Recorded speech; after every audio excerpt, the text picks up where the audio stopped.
on ne peut pas vraiment rester insensible face à cette affaire-là. On ne peut pas rester inhumain face à cette situation que traversent aujourd'hui des parents et une fillette. Si vous êtes togolais, je pense que vous aurez peut-être entendu parler de cette affaire qui se passe aujourd'hui au Togo. Le viol d'une fillette de 5 ans dans une école privée. Et le nom de l'école privée s'appelle l'Abadoune. Je pense que si vous restez, vous n'êtes pas touché par cette affaire, c'est que vous n'êtes pas humain. C'est inhumain. Et aujourd'hui, même si vous n'êtes pas parent, vous pouvez comprendre la douleur et la souffrance de ces parents-là. Et quand vous êtes parent, vous comprendrez 2 fois plus. Dans cette vidéo, il va s'agir de cette affaire qui, aujourd'hui, fait écho au niveau du Togo. Donc, je sais que beaucoup de Togolais ont vu cette histoire parce que cette histoire a été révélée au grand jour par le journaliste d'investigation qu'on connaît tous, Ferdinand Haïté, qui est suivi par pas mal de gens, plus d'une 50 000 abonnés sur Facebook, et qui fait des lives pour donner des révélations suite à ces investigations. Donc, aujourd'hui, on ne peut pas me dire que vous n'êtes pas informé de cela. Donc, cette vidéo, il s'agira de vous donner mon point de vue par rapport à cette situation déplorable. Donc, restez jusqu'à la fin pour découvrir mon point de vue. Alors, pour ceux qui ne connaissent pas cette histoire, alors je vais donner cette histoire parce que je ne suis pas suivi que par les Togolais, mais j'aimerais vraiment avoir votre point de vue de ce qui se passe, de comment vous voyez cette affaire-là et de votre indignation ou pas. Je dis ou pas parce que je sais qu'il y a des gens, ça leur fera peut-être ni chaud ni froid comme les auteurs de cet acte diabolique. Vous savez, je vous relate les faits.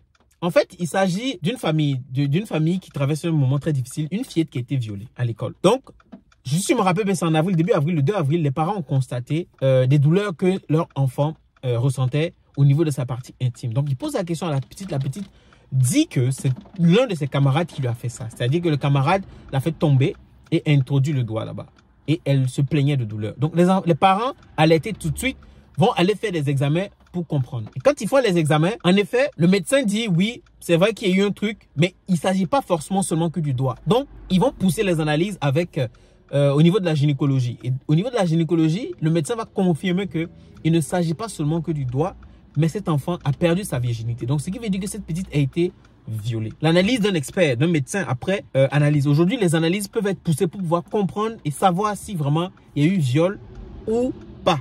Viol forcé ou pas. Voilà. Donc, les parents, choqués de ça, ils vont maintenant remonter le temps et comprendre le comportement de leur petite fille, de leur fillette de l'année passée. Parce que précédemment, apparemment, la petite, ça avait commencé depuis l'année précédente. Mais les parents n'ont pas tout de suite capté. Vous savez, les enfants, quand tes parents, souvent les enfants ont des caprices. Donc, quand ils amenaient l'enfant à l'école, l'enfant se plaignait, ne voulait pas aller, elle n'était pas contente, elle pleurait et tout ça. Elle faisait pour eux, c'était des caprices, donc ils laissaient l'enfant aller. Pourtant, c'était en ce moment-là qu'il fallait détecter le problème. Donc, ils se sont rendus compte qu'en fait, le problème vient de là. Vous comprenez? Donc, les parents, logique, comme tout parent, ils veulent comprendre ce qui se passe. Vous comprenez? Je vous épargne les détails, mais voilà ce qui se passe. Et les parents vont essayer de comprendre et ils vont aller essayer de situer les responsabilités. Mais avant tout, ils vont changer l'enfant d'école. L'enfant va changer d'école. Et parce qu'ils avaient constaté aussi que l'enfant qui était dégourdi, joyeuse et qui travaillait, qui était assidu, ne l'est plus jusqu'à être avant-dernière de la classe. Perdre ses effets. L'enfant est traumatisé par rapport à ce qui se passe. Et pour rappel, même quand elle allait pour faire les examens au niveau de la gynécologie, elle ne voulait pas qu'on écarte ses jambes parce qu'elle avait peur, elle serrait, elle pleurait. D'où le traumatisme. Et donc les parents vont se lever en tant que parents, en tant que avec leur responsabilité en tant que père et mère, vont aller poser la question à l'école parce que la responsabilité se situe au niveau de l'école. On a laissé notre enfant à l'école, la garderie, tout se passe à l'école, on vient chercher notre enfant et voici ce qui se passe. Jusqu'à preuve du contraire, nous laissons l'enfant là-bas. Donc, une école où il y a les enfants, l'école a cette responsabilité de sécurité sur les enfants des gens. Et à leur grande surprise, l'école ne veut pas situer ses responsabilités, ne veut pas endosser cette responsabilité-là. Donc, les parents vont demander à l'école qu'est-ce qui s'est passé. Et l'école leur retourne comme quoi, après investigation, c'est un camarade de classe qui a suivi la petite dans les toilettes, lui a fait tomber et a mis le doigt dans sa partie intime. Est-ce qu'on prend les gens pour des cons? Comment un enfant de 5 ans peut avoir ça dans la tête et le faire jusqu'à aller faire le test parce que la petite va perdre sa virginité? On se fout de qui là? Mais cette investigation, la question qu'ils ont posée à ce camarade, ils l'ont fait sans les parents. C'est-à-dire que les parents n'étaient pas là quand ils ont fait les investigations. Les parents sont venus, on leur a informé de ça. Les parents n'ont pas été convaincus forcément par cet argument. Donc, ils se sont dit, bon, ils vont se rapprocher de la maîtresse. La maîtresse aussi refuse et dit qu'elle ne peut pas se prononcer. Elle, son rôle se limite seulement qu'à la classe.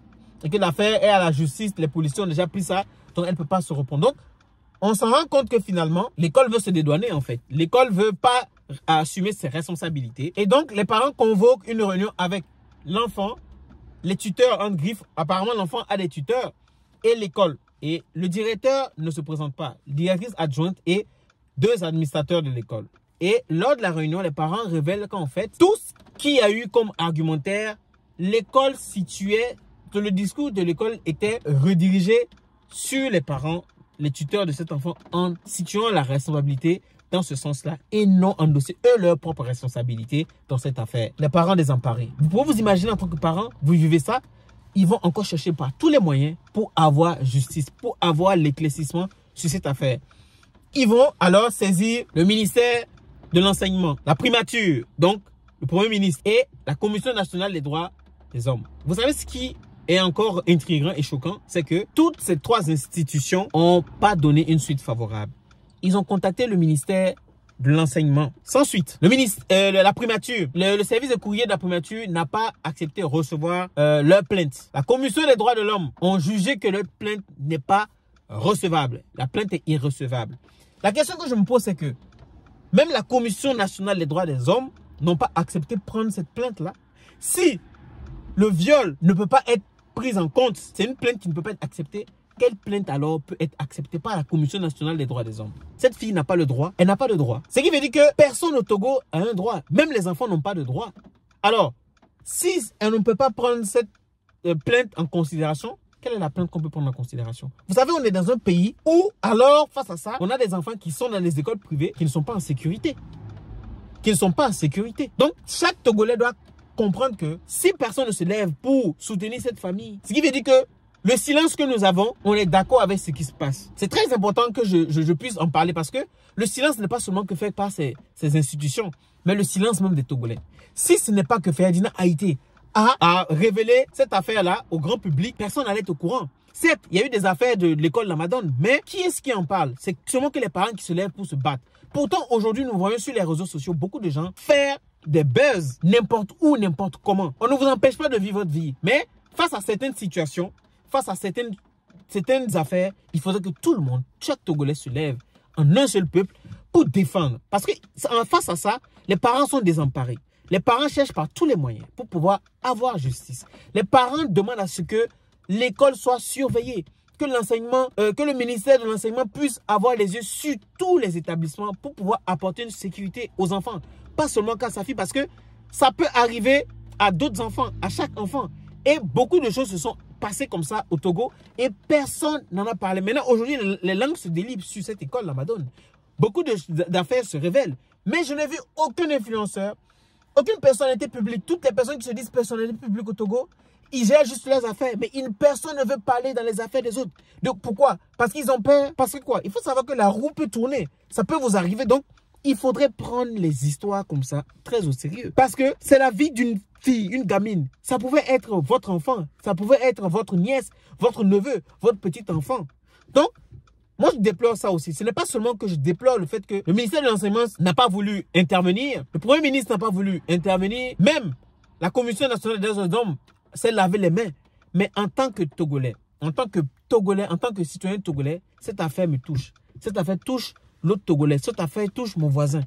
Et vous vous imaginez, et je pense que beaucoup de choses comme ça se passent dans des écoles privées comme publiques. Le ministère de l'Enseignement doit mettre l'accent sur la sécurité des enfants. Que ce soit garçons comme filles. Les enfants sont vulnérables alors à l'école. Moi, c'est ce que je déduis. Si depuis avril, on est en septembre et qu'il n'y a pas eu de suite et que personne ne s'est levé pour taper le poing sur la table, pour régler cette affaire, pour tirer cette affaire au clair, et que les parents, le directeur ne veut pas recevoir les parents, le directeur demande juste à ce qu'on envoie la facture des frais pour soigner. Dans cette affaire, il n'est pas question d'argent. Ce n'est pas une question d'argent.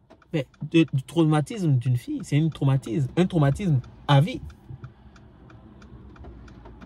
S'il vous plaît, chers parents togolais, chers frères togolais et chères sœurs togolaises, honnêtement, Il faudrait vraiment que face à des injustices comme ça, qu'on puisse se lever comme un seul peuple. C'est important. Il y a eu beaucoup d'injustices qu'on a dans ce pays-là, mais personne n'ouvre la bouche pour parler. Il y a des courageux qui ouvrent la bouche pour parler. Et quand tu ouvres la bouche pour parler, il y a certains qui vont te dire que si tu es garçon, viens au pays. Ce n'est pas une question de si tu es garçon, viens au pays. C'est une question de lève-toi et montre que toi aussi tu es au courant de ça et que tu fais partie de ce peuple-là qui a besoin d'entendre, de pousser la justice à agir comme il se doit pour le peuple.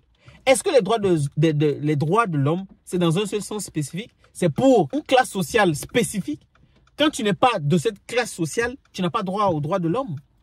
Chaque homme a un droit, chaque Togolais a des droits qu'il peut jouir, qu'il doit jouir. Et ça, c'est une obligation.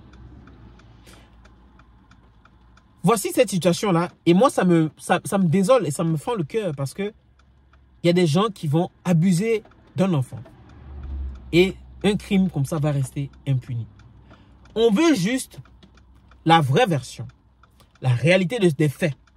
Et que chacun puisse endosser ses responsabilités et situer cette responsabilité. Moi, je pense que l'école a une part de responsabilité. Si quelqu'un me dit que ce n'est pas possible que l'école n'ait sa part de responsabilité, c'est la mauvaise foi. C'est de la mauvaise foi. C'est terrible, hein? Donc, chers amis, dites-moi ce que vous pensez. Et vraiment, il faudrait que, face à des situations comme ça, qu'on se lève comme un seul peuple pour réagir et pour donner de la visibilité sur ces affaires-là. C'est très important. À la prochaine.